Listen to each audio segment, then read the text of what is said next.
Hello hi అండి. ఇక్కడ చూస్తున్న ఈ స్టాండ్స్ నేను చేయించుకున్నానండి. మా మా దగ్గరనే చేయించుకున్నాను. అంటే ఎప్పుడైనా ఆన్‌లైన్‌లో తీసుకునేదాన్ని. ఈసారి చాలా గట్టిగా స్టాండ్‌గా ఉన్న వాటిని ఇలా స్టెప్ బై స్టెప్ స్టాండ్స్ చేయించుకున్నాను. ఇవి ఎందుకు చేయించుకున్నాను ఏంటి అనేది వీడియో పూర్తిగా చూస్తే అర్థమవుతుంది.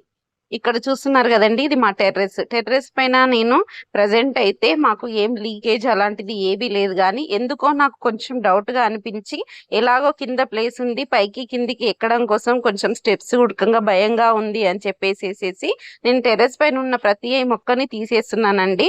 ఓన్లీ టెర్రస్ పైన డ్రాగన్ ఫ్రూట్స్ ప్లాంట్ మాత్రమే ఉంచేస్తున్నాను. మిగతాయన్నీ ఇక్కడ చూస్తుంది కదా! ఈ డ్రాగన్ ఫ్రూట్ ప్లాంట్ ఉంచేస్తున్నానండి. ఇక్కడున్నది మరియు ఈ మూలకున్నది గదా! ఈ డ్రాగన్ ఫ్రూట్ ఉంచేస్తున్నాను.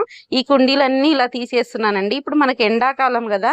కుండీలన్నిటిని తీసి మార్చుకోవాలని అనుకుంటున్నాను. ఇంతకుముందు షార్ట్ వీడియోలో నేను ఇక్కడ అమెరికన్ స్వీట్ పొటాటో వీడియో చూయించాను గదండీ! ఈరోజైతే హార్వెస్ట్ చేస్తున్నాను. ఎలాగో అన్ని కిందికి మారుస్తున్నాను గాబట్టి ఒకసారి ఇవి తీసి చూద్దామంటే ఒక్క దుంపొచ్చిందండి. మిగతాయన్నీ వాటర్ ఎక్కువ కావడం వలన కుళ్ళిపోయాయి లోపటనే. కాకపోతే మట్టి మాత్రం చూడండి ఎంత గుల్లగా ఉందో.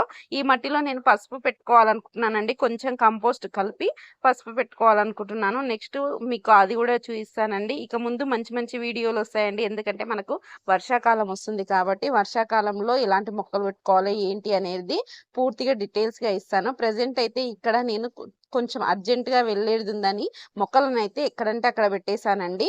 ఇవన్నీ నేను ఒకసారి ఎలా మార్చుకున్నాను, ఏంటి అనేది నెక్స్ట్ వీడియోలో చూపిస్తాను. ఇప్పుడైతే చాలా వరకు మిరప మొక్కలే ఉన్నాయి. కూరగాయ మొక్కలు ఇంకా వేసుకోలేదండి. విత్తనాలనేది నాటుకోవాలి. ప్రెజెంట్ అయితే చూడండి ఇలా కుండీలు మొత్తం ఇలా అమర్చుకోవడం జరిగింది. అక్కడ, ఇక్కడ మొత్తం స్టాండ్‌ల పైన పెట్టాను. స్టాండ్‌కు ఖరాబ్ గాకుండా ఒక ప్లాస్టిక్ కవర్ అనేది యేసుకున్నానండి. అలా యేసుకుంటే చాలా బాగుంది. నెక్స్ట్ వీడియో కోసం వెయిట్ చేయండి ఫ్రెండ్స్.